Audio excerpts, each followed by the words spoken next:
Hello, children. How are you all? Hope you are keeping fine and taking care of yourself. Children, yesterday I have started chapter 9, Weathering. Today we'll continue with the same chapter. Children, yesterday I told you the types of weathering. In that I have explained you physical weathering. In physical weathering, children, there one word came, exfoliation. Before, children, I have started with chemical weathering, but I want to explain the term exfoliation so that you can understand it properly. Children, here on the monitor, you can see the picture where about rock weathering. In this you can see exfoliation, the picture which is shown in your book also.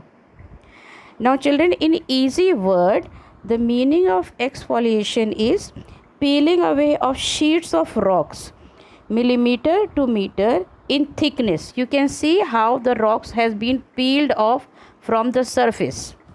So, in millimeter to meter in thickness from rock surface due to the range of physical and chemical process. So, due to physical and chemical process, when the sheet of rock is removed from the surface, this activity is known as exfoliation. I hope now you have understood this. Children, then I started with chemical weathering. In chemical weathering, we have four types of weathering known as oxidation, carbonation, hydration, solution. These are the type of chemical weathering. Now, children, you see the solution, it is referred to the dissolution of soluble particle and mineral from the rocks.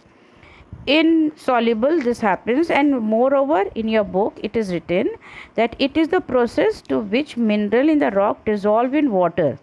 All rocks are subjected to solution to some extent. The rate at which solution takes place is affected not only by the mineral composition of the rock but also by the structure.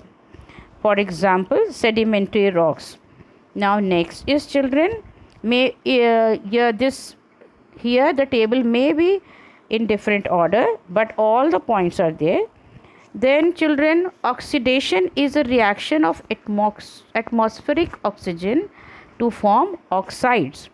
It means a reaction of mineral in rocks to atmospheric oxygen.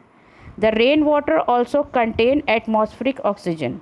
On coming in contact with iron compounds in rocks, the iron start rusting or crumbling.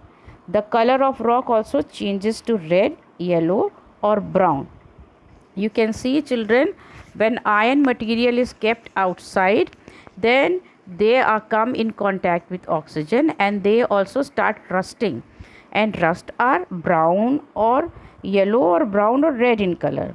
Then carbonation, here you can see how carbonation takes place. Many mineral constituents of rock such as carbon dioxide, while coming in contact with water, produce acidic effect on rocks.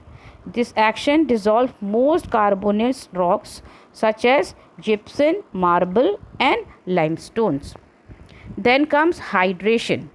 In this process, children, expansion of mineral occurs on coming into contact with rainwater. This mineral becomes heavy and start disintegrating. This action, though can be termed as physical or mechanical, its effect in hydration is the chemical process.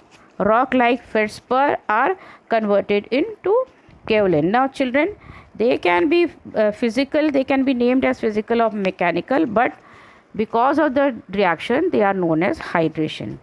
Then, children, last comes solution. It is I have already explained solution, but I will tell you in simple word.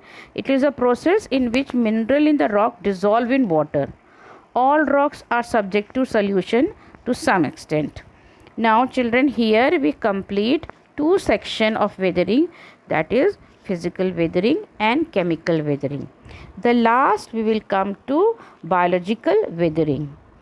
Children, there is a difference between mechanical and chemical weathering given in your book, page number 71. The table is given there. Go through the table. Now, biological weathering. The action of plants and animals lead to breaking of rocks, causing rock roots causing disintegration of rock. The root of the tree penetrate into the cracks of the rock. Now I will explain you in simple word. In this main agents are children, animal, insects, plant and man. All biological matter is made up of oxygen and water, the two substances that set all reaction of mineral in rock. Now see how plants are growing in the rocks. Now children, these roots go deep into the rocks and they crack the rocks. Now for children, first one is humus. Humans. Now human mean human being. Man is the most active agent of both physical and chemical weathering of rocks. For example, mining, weathering of construction of road, building, excavation. These all work are done by human being or man, and thus the weathering of the rocks takes place by them. Then next one is plants. Root of large trees reach deep into rocks and cause physical disintegration due to pressure. Most of the vegetation, however, prevent. Now you can't say that their trees are all they cause weathering, but some trees, when the the root penetrate in the rocks, they break the rocks. But children, plants also help because they are vegetation. However, they prevent the erosion of soils also. They even present disintegration of rock because they bind the surface layer and does not allow exposure of rock beneath to the element of weathering. They give shade to the rocks, and thus weathering is avoided because of the help of plants also. Then comes children last, animals and insects. Animal like rabbit, rocks, moles and insect bring large quantities of fine minerals to the surface. Burrowing animals help to loosen the surface material around the rock, facilitating their physical disintegration. So children, here we come to the end of the weathering activities like physical and chemical, biological.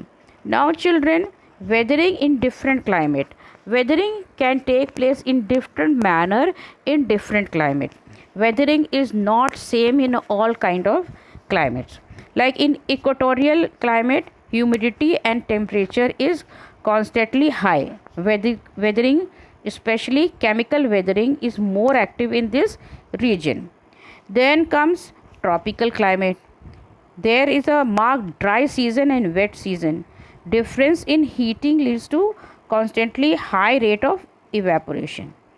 Now, dry climate or desert area, mechanical weathering is most dominant due to high durable range of temperature.